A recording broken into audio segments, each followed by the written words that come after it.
Well, first of all, just historically with me, the past however many years, and even earlier in my career, when you have a hard fight and you take punishment or a hard camp, you take a lot of head damage, head trauma, and usually, I just fake my way through it, tell the doctor I'm fine, and the MRIs are still going to be good because it's just kind of like concussion type stuff.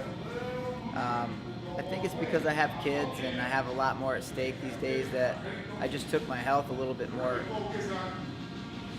into consideration. And when I was getting closer to this fight coming up that I had June 6th, I was having some headaches that have lasted since my last fight in RFA, and I'm not sure if it's related to the fight or not, but the headaches are just killing me. So I basically just went to the doctor, told him my symptoms, and at that point he said absolutely no more fighting.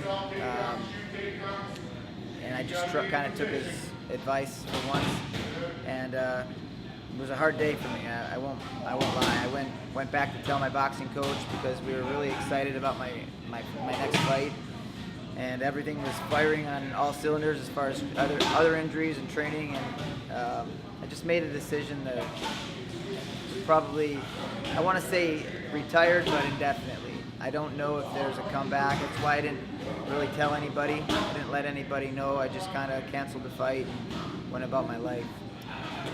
When I told my wife, Sarah, she's been with me since the very first fight, even as an amateur, if there was such a thing 18 years ago. But she was sad for me because she knows how much I want to fight and knows that I want to stretch my career as long as I can.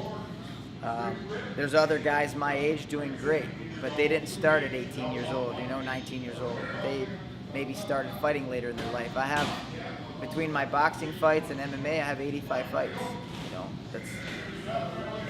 Like I was explaining to you earlier, we talked, all my fighters, I've been a part of all their camps. So however many rounds I've had to do in my life that weren't really for my fight probably added up, and she was a little relieved to know that I won't be getting hit in the head, and I got a good chance of coming out of this sport without any brain damage or anything like that that prolonged training and fighting could possibly cause.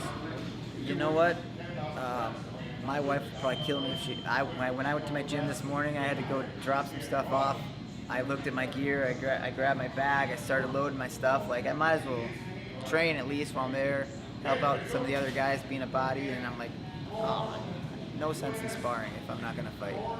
So, yes, it's very hard. But I'm excited. I'm inspired by watching people train and chase their dreams, and I just hope that that's enough.